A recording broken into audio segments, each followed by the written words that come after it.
开藏万华天星大法印，都给我毁灭吧！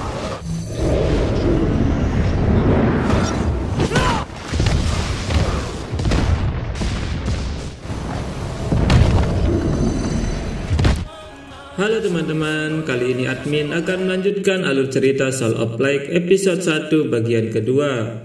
Pada episode sebelumnya, Kaisar para manusia yang Pan menyatakan perang kepada Dewa Senji, penjaga bintang primordial, untuk mendapatkan catatan alam semesta. Setelah mendapat serangan dari formasi yang dibuat oleh Yang Pan, Dewa Senji akhirnya muncul di hadapan Yang Pan. Dewa Senji berkata, "Yang Pan, apakah kamu tahu apa dosamu?" Mendengar itu, Yang Pan tertawa dan berkata, "Meng Senji, mengapa kamu tidak berlutut saat melihatku?"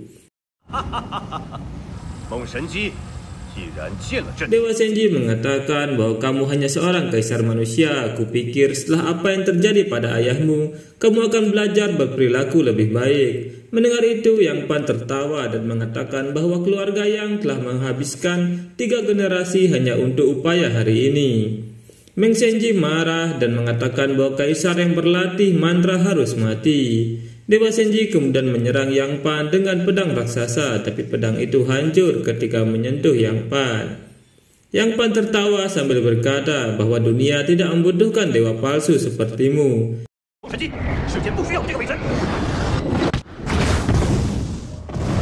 Yang Pan kemudian terbang ke udara untuk menyerang Dewa Senji. Saat itu di pavilion terlihat Hong Quanji bersama dengan Tuan Kiao. Meng Binjun tiba bersama putranya dan dia melihat suaminya sedang mabuk. Bingjun berkata, "Para tamu belum datang, mengapa kamu sudah mabuk?" Hong Quanji menyentuh tangan Bingjun sambil berkata, "Jika hanya ada satu cara untuk pergi ke bintang primordial, apakah kamu ingin bersamaku?" Mendengar itu, Bingjun mengatakan bahwa tidak hanya ada satu kemungkinan di masa depan. Quanji berkata, "Maksudmu kita semua salah." Bingjun mengatakan bahwa itu bisa dibilang kesalahan. Kesalahanmu mungkin bertambah menjadi lebih besar. Mendengar perkataan istrinya, Quanji merasa bahwa istrinya menganggapnya hanya satu dari banyak makhluk. Saat sedang berdebat, Bingjun terkejut karena putranya Hongyi atau Xiao Bao tidak ada di sana. Dan di kejauhan, Bingjun melihat pertempuran sengit antara Kaisar Yang Pan melawan kakaknya Senji.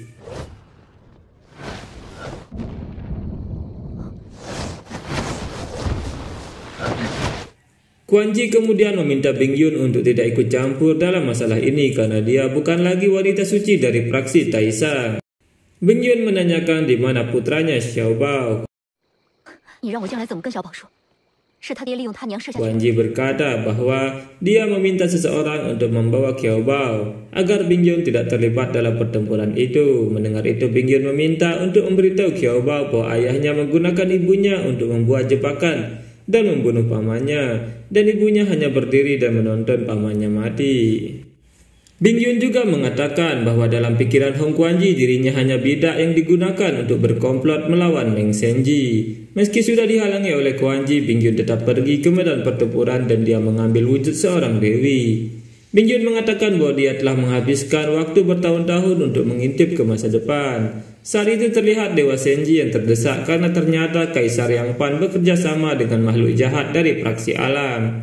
Dan dia tidak menyangka bahwa Kaisar Yang Pan bekerja sama dengan makhluk jahat seperti itu. Meng Senji yang kembali ke gerbang selatan kemudian berniat menghancurkan semua musuhnya. Meng Senji kemudian membuat perisai untuk melindungi gerbang selatan. Dan melihat itu, praksi alam membentuk formasi segel besar hati surga. Benturan antara dua formasi itu menyebabkan gerbang selatan hancur.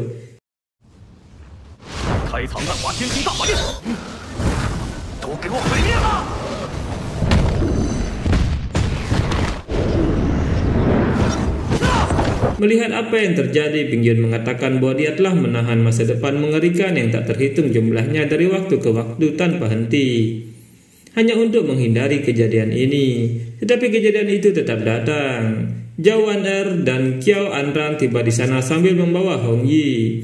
Zhao Waner mengatakan bahwa surga juga ingin kamu mati. Melihat putranya disandra, Bingjun bertanya, "Apakah kamu sudah mempersiapkan ini sejak lama?" Qiao Anran kemudian membuat perisai untuk mengurung Bingyun agar tidak pergi. Dan Bingyun berkata, "Hong Quanji, dia adalah anakmu. Apa yang sedang terjadi?" Quanji berkata bahwa dia tidak bisa kembali dan dia juga tidak ingin Qiao Bao terluka. Quanji juga mengatakan bahwa Bingyun bisa menghukumnya sesuka hati saat semua sudah selesai. Bingyun mengatakan bahwa mereka tidak akan bisa menghentikannya. Wan Er berkata bahwa pertarungan kita dengan praksi Taisang tidak bisa dihindari. Bingyun marah dan memberi peringatan kepada Wan Er dengan kekuatannya. Tapi Wan Er marah dan menyerang Bingyun, tapi dengan sekali serang Wan Er terjatuh. Saat Bingyun ingin membunuh Wan Er, Quanji menghentikan serangan Bingyun. Suara benturan yang keras itu terdengar oleh Putri Chan Yinsa yang ada di istana. Dan dia berkata, siapa yang begitu berani bertarung di kota Yujing. Saat itu Quanji terus menghindari serangan Bingyun dengan melompati atap-atap rumah. Saat serangan itu berhenti, tiba-tiba sebuah pagoda mengarah kepada Quanji. Melihat itu, Quanji menggunakan kekuatan teriakannya untuk menahan pagoda itu.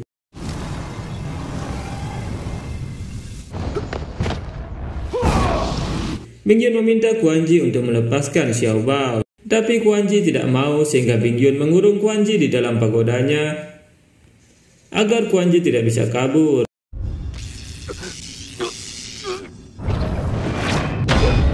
Bingyun mengatakan bahwa dunia ini penuh dengan orang-orang yang tidak berperasaan sehingga dia memutuskan untuk membunuh suaminya sendiri. Dan dia mulai memperkecil pagodanya untuk menekan Quanji yang ada di dalam. Quanji berusaha menahan tekanan itu dengan kekuatannya. Melihat Quanji dalam masalah, Wan Er dan Qiao menggunakan meriam untuk menyerang Bingyun. Meriam itu mengeluarkan kekuatan guntur dan mengarah kepada Bingyun. Melihat itu, Bingyun menggunakan lonceng sucinya untuk menahan serangan meriam. Bingyun bingung karena harus menghadapi serangan dari dua sisi dan dia juga mengkhawatirkan kakaknya. Tiba-tiba serangan meriam mengarah pada Hong Yi dan melihat itu Bingyun dengan cepat menahan serangannya dengan tubuhnya.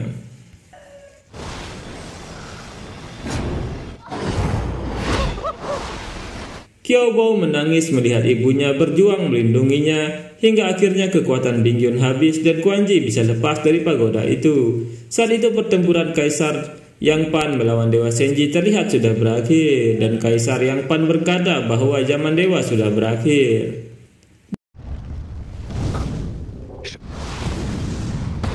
Di tempat lain, Putri Chan Yinsa tiba di sana untuk melindungi Bingyun dan Hong Yi. Melihat Bingyun yang tidak sadar, Putri menjadi marah dan berubah wujud lalu menyerang Quanji dengan kekuatan guntur.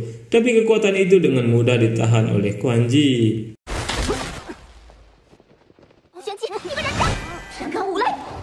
Dengan kekuatannya, Putri kemudian memulihkan Bingyun. Saat Bingyun tersadar, dia menanyakan tentang putranya. Putri berkata bahwa Qiao Bao baik-baik saja.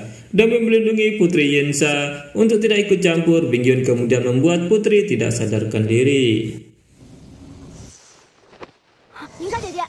Quanji mendekati mereka dan Bingyun berkata apakah dia sudah puas dengan apa yang sudah terjadi. Terlihat Qiao Bao menolak ayahnya yang mencoba memeluknya dan dia ingin untuk tetap bersama ibunya. Bingyun kemudian melihat masa depan dengan kekuatannya dan dia bisa melihat kemungkinan ketiga yang akan muncul di masa depan. Bingyun kemudian menaruh kekuatannya di dalam kalung putranya sambil berkata bahwa mulai hari ini namanya adalah Hong Yi. Bingyun juga mengatakan bahwa dia akan menyegel ingatan Hong Yi dan meminta Quanji untuk berpura-pura bukan sebagai ayahnya lagi dan membiarkan putranya pergi untuk memenuhi takdirnya sendiri. Bingyun menambahkan bahwa malapetaka sudah dekat. Dia berharap pilihan Quanji tidak akan mempercepat kehancuran dunia. Hong Quanji mengatakan bahwa itu tidak akan terjadi. Dia pasti akan memimpin semua orang keluar dari malapetaka abadi dan pergi ke dunia lain. Bingyun yang sekarat kemudian menyegel ingatan putranya lalu pergi dari kehidupan putranya.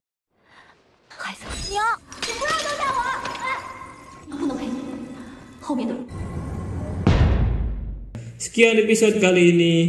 Pada episode selanjutnya terlihat Hong Yi yang sedang mempelajari seni bela diri dan bertemu roh wanita rubah. Terlihat juga Dewa Senji yang sekarat sedang bertarung dengan Hong Yi. Sekian video kali ini, kita bertemu lagi pada video berikutnya. Bye bye. 大公主，原来那就是小花。为什么并不相信我？